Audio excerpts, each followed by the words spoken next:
తెలంగాణ రాజకీయాల్లో దశాబ్దాల అనుభవం ఉన్న ఇద్దరు దిగ్గజ నేతలు, ఒకరు ఉద్యమ నాయకుడు కేసీఆర్, మరొకరు రైతు పక్షపాతి జీవన్ రెడ్డి. సుదీర్ఘ విరామం తర్వాత ఈ ఇద్దరు నేతలు ఒక్కడవడం రాష్ట్ర రాజకీయాల్లో హాట్ టాపిక్గా మారింది. ఎర్రవల్లి నివాసానికి వచ్చిన జీవన్ రెడ్డిని బీఆర్ఎస్ వర్కింగ్ ప్రెసిడెంట్ కేటీఆర్, మాజీ మంత్రులు, పార్టీ ముఖ్య నేతలు ఘనస్వాగతం పలికారు. కేసీఆర్ నివాసంలోకి అడుగుపెట్టిన జీవన్ రెడ్డిని చూడగానే గులాబీ అధినేత సాదరంగా ఆహ్వానించారు. ఈ సందర్భంగా జీవన్ రెడ్డి ఒక్కసారిగా భావోద్వేగానికి లోనయ్యారు.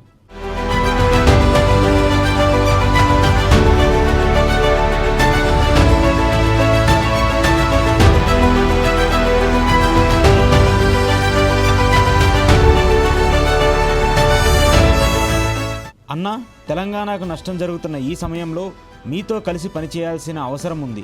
అందుకే మీతో కలిసి పనిచేయడానికి ఆ దేవుడే నన్ను మీ దగ్గరికి పంపిండు.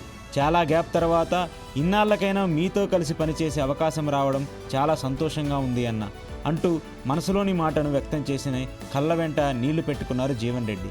దీంతో కేసీఆర్ వెంటనే ఆయన అనుమానిస్తూ ఆప్యాయంగా దగ్గరకు తీసుకొని హృదయపూర్వక ఆలింగనం చేసుకున్నారు. అనంతరం జీవన్ రెడ్డిని శాలువాతో సన్మానించి పుష్పగుచ్చం అందించి పార్టీలోకి సాదరంగా ఆహ్వానించారు.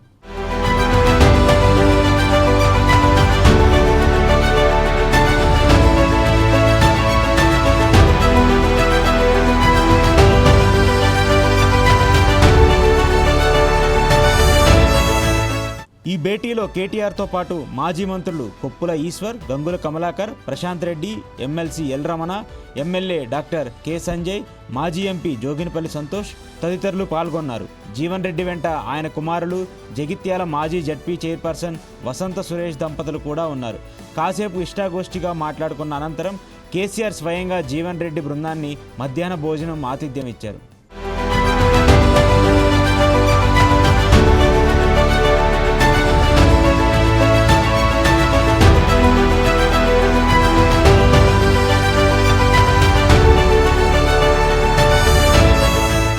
కాంగ్రెస్ పార్టీలో సీనియర్ నేతగా ఉండి తెలంగాణ తనానికి దర్పణంగా నిలిచే జీవన్ రెడ్డి బీఆర్ఎస్లో చేరడం, కేసీఆర్ను అన్నా అని సంబోధించడం, భావోద్వేగానికి లోనవ్వడం చూస్తుంటే రాబోయే రోజుల్లో రాష్ట్ర రాజకీయాల్లో పెను మార్పులు సంభవించబోతున్నాయని స్పష్టమవుతుంది.